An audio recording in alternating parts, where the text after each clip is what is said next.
Morning time atop the YHA Youth Hostel Association building here in Sydney, Australia. Yesterday I was talking about some history, trying to at least, about the Sydney Harbour Bridge and the Sydney Opera House. And it sort of reminded me of one of the things that I guess never been very good at while traveling, and that's being very in-depth knowledgeable about the history. And that's one of the reasons for that is because when I travel, I want to be there. I don't want to be thinking about all the important dates or the keystone dates and the key people that were involved, and instead just sort of focus on being there right now as it is. Now, that's not to say I don't appreciate history. Heck, I have a couple of degrees in the thing. But when it comes to staying at a place like the YHA, the Youth Hostel, I mean, they have pictures of the Sydney Harbour here in 1960. What do they have over here? 1950 towards Sydney City. So, I mean, it is important to preserve these things, and I understand the value of appreciating where you're walking, but I guess more as a traveler, especially, I mean, as a modern day backpacker with all the tools and technologies that we have, would you rather learn before you go to a place? Would you rather just go there and learn? Or would you rather not know at all and just kind of enjoy it for what it is? If it's a building, it's a building. It's a chair, it's a chair. I mean, how many times has the sun gone up and gone down over that exact place? And how many times will it continue to do so? Big philosophical questions, I know. Whatever the case, I know it's important to be where you are, no matter where you are, whether it's going to work or standing on a rooftop on vacation.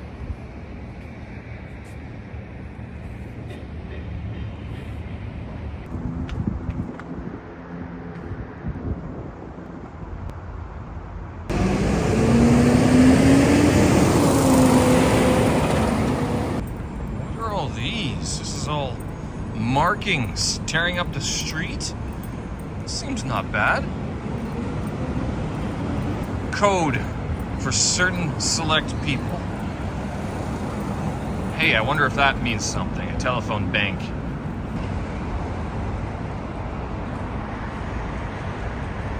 If there's one thing that impresses me or surprises me the most, is that everyone knows about the stock market. Few people actually trade it, and very few people do it very well. But of all things, all of that money in the world, New York, Toronto, London, Australia, here in Sydney, it's all electronic right now. It's all digital. All they have now, especially after COVID, is this one ticker board where they have some stocks listed, and that's it. That's all that's left of trading online or trading in person. All that big money, all the fundraising around us. We have Salesforce, we have eBay, we have other big companies, and of course there's Telstra, Westpac, all the big banks.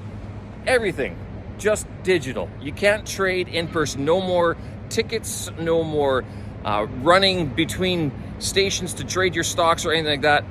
All online. Is that a good thing, a bad thing? Have we lost something as a result of all of this online trading, or has it just made it a little bit more efficient?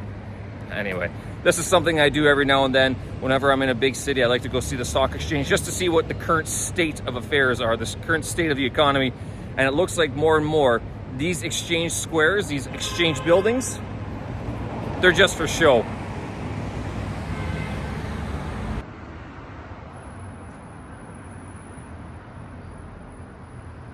I guess one thing I do like to check out is, what do these people eat? Like, what do big time stock traders eat when they're at work? I mean, they're trading money. It's not even their money. It's pension fund money. It's investments. It's rich people's money who are doing stuff all over the place.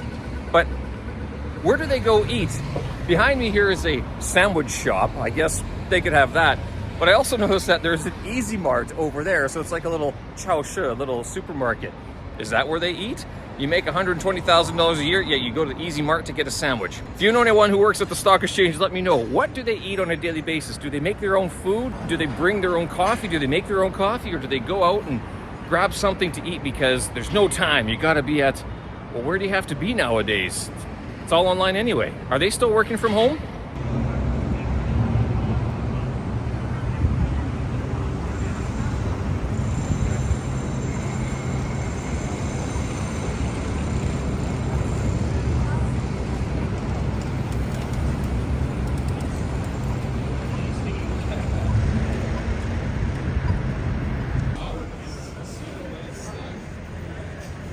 All right, so this is one of the things that you drink when you're here in Australia, the long black, which, what's the difference between a long black and the Americano? We asked the barista and he said, nothing, they're the same thing. It just seems, I was talking to another guy recently, he says Sydney is one of the more expensive cities that he's ever been to, and sure, even for a cup of coffee this size, what, 2 shots of espresso? $5, $7 Australian? Yeah, I don't know. Costly, I tells you. Maybe I should stop drinking coffee. Maybe I should stop drinking. Then what do I do with my time?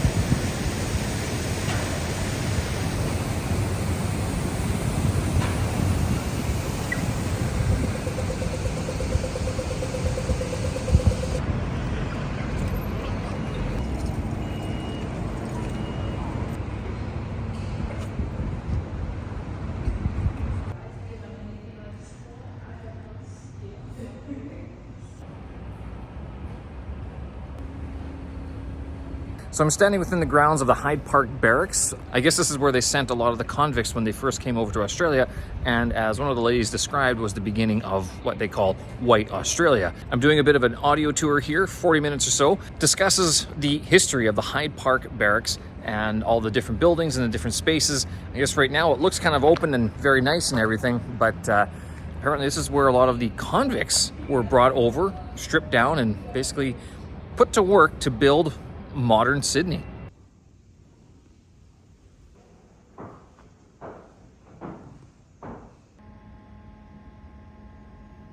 And in this room they have some sort of the things that have been left over. In the room next door, they talk a little bit about the female experience coming here. It wasn't just a place for convicts, it was also an asylum for, I guess, either crazy people and women, or just for women as well. Interesting to see what they have left, especially some of the stuff that they brought with them. I thought this was kind of neat. They have a little picture book here. Well, they have some newspapers right there. And then this part over here, there is a little, I guess, a little picture of some sort. And then a book as well.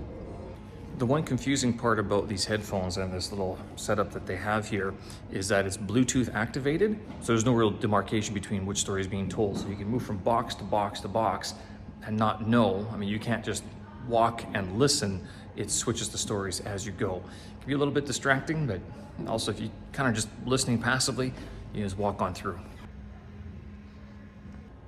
That's a travel box from one of the girls. And I guess that's one of her brooches. Hostels have always had a bit of a reputation, but imagine this one, 70 people in here, and all of the audio files are about how rat infested it was. 70 people, a dorm. I wonder how much it cost.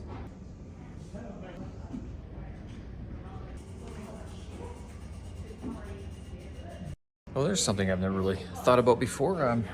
Where did they get all these bricks from? Apparently this is them along the shore side. And they are chopping those bricks out of the quarries, I guess, or along the sea there, and they load those into boats, and then they send them off into the city to be used in the other buildings. They say that this was sort of reserved for the lowest of the low people that were sent over. So if you got sent to be a brick maker, you were very much bottom of the totem pole. Is that a dead rat? That looks like a dead rat. This is what happens when you don't do a dummy check. Check for all your stuff. Lost your teeth, did ya?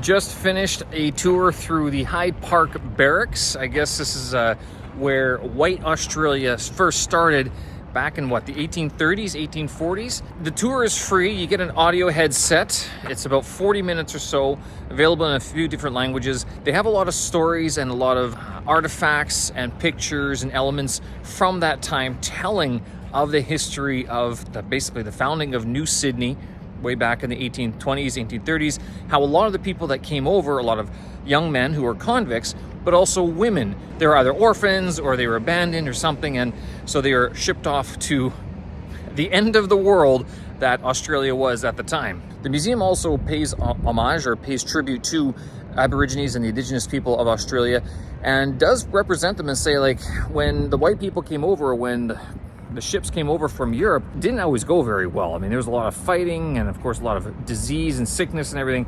But imagine if you're just minding your own business and all of a sudden a bunch of ships come over, and off of those ships come a bunch of people who've been convicted of crimes, not always serious crimes, but even still crimes nonetheless, and they're no longer wanted in their society, and they're being shipped off to your land, and they just start making buildings like this and stuff like that. How would you feel about that?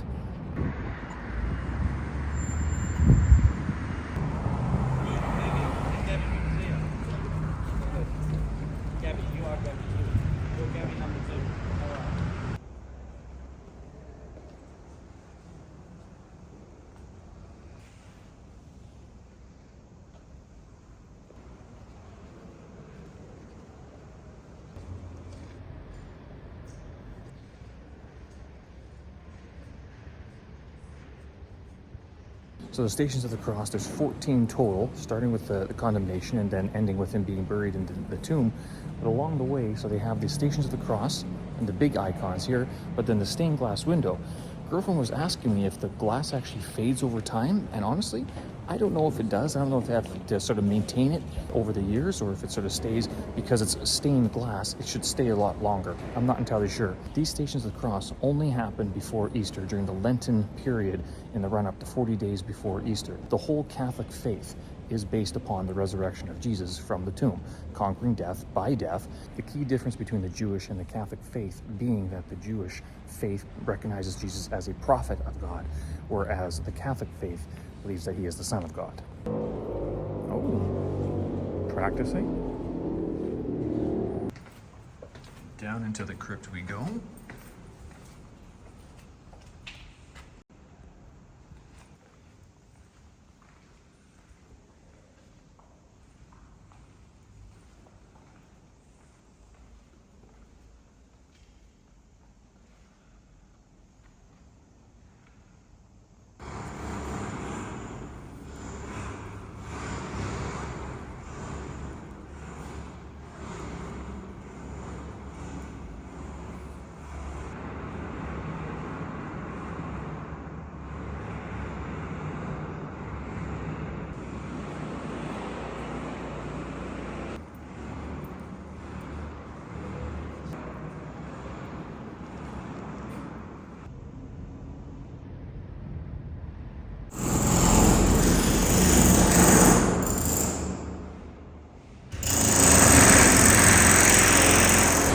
How very unsettling that is.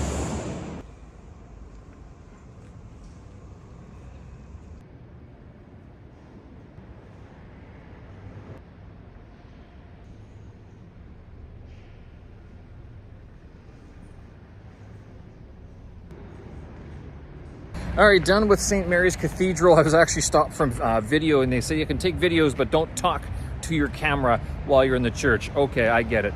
The one thing I was saying inside the church was that I was surprised that there was a lack of Latin. There is actually a lot of Latin on the icons or the stained glass windows themselves, but the English that I was reading, not just on the Stations of the Cross, but on some of the, at the bottom of the stained glass windows, were the donations. So it was modern donations from people who were giving money to the church, and those stained glass windows are not cheap. I mean, in Canada, they're like $10,000 for a small window. So I can only imagine what the big ones cost themselves. The only other thing I wanted to say about being inside of a church like this is that I was taught when I was growing up, whenever you cross in front of an altar, you're supposed to cross yourself. Now, there's a couple different ways you can cross yourself.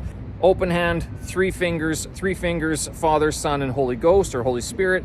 That's how I was taught. Doesn't matter. The importance is that you're actually doing it and praying and giving thanks, and not making videos inside of a church. All right, now that we all prayed up and holied up, let's get on with the rest of this unholy settlement. Sydney.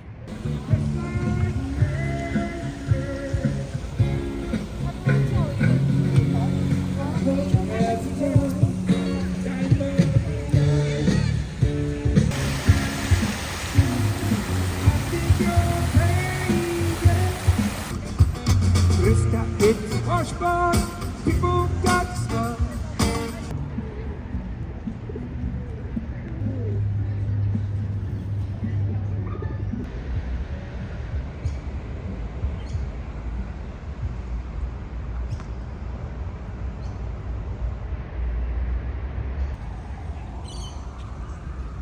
the ANZAC Memorial here in Hyde Park, Sydney. ANZAC, Australian and New Zealand Corps, that I think their first campaign, it was during World War I, Gallipoli, that's what it was. The reason I remember that is I actually worked for one of the veterans in Western Australia, or at least I worked for his sons, and on sometime in April, they had a huge service, a memorial service that they all went to. They all got dressed up and everything, and I guess they departed Albany, West Australia, is where the ships left Australia to go fight the campaign. ANZAC are sort of the veterans that are revered here in Australia, not just for the First World War, but all the subsequent wars and battles that Australia and New Zealand have participated in.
And what a better way to end the night than to come to Chinatown and prove that not only can you be an expat English teacher, but you can also be an expat Chinese. Xin Lu De Tong, which they translate as, what does it say up top? Understand virtue and trust. And all of these characters on the side would take me far too long to read, so I'll leave it at that. And this is why you should study traditional if you're not going to China. Both sides in traditional Fanti script, not in Jianti. I know this one, that's Wo, Yi, and something something, Xing Da Tong. Oh, 我的妈呀. And on the other side too, oh my goodness, and even up on here, gotta brush up on my traditional characters.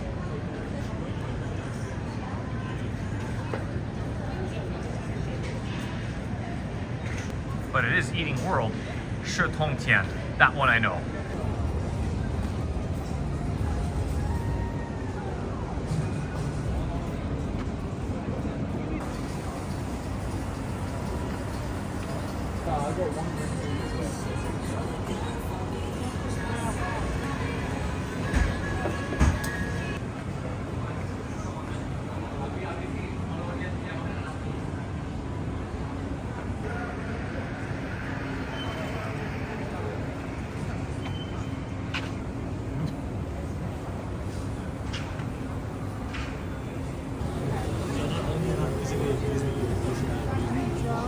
She emotionally abuses me, people.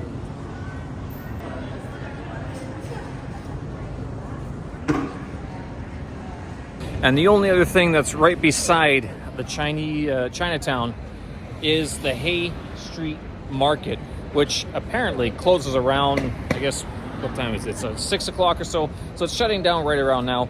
Lots of stuff that's made in China and stuff that I guess if you didn't have ready access to Taobao or Jingdong, yeah, it might be a good place to go buy some stuff. But coming from China, knowing that I can get a lot of the stuff cheap there, not too much for us to buy there. Well, about the easiest one to read is 四海一家, 4 C's, 1 family.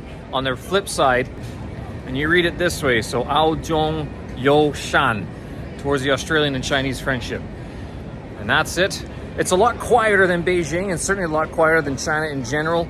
Most of the food's very similar, lots of dumplings, of course, noodles, and a lot of Cantonese food, I would say. So that is what Chinatown in Sydney, Australia looks like. Only one street, kind of small. I'd like to know if Chinese expats think these are good places to eat or if there are better places to eat instead. Anyway, there you go.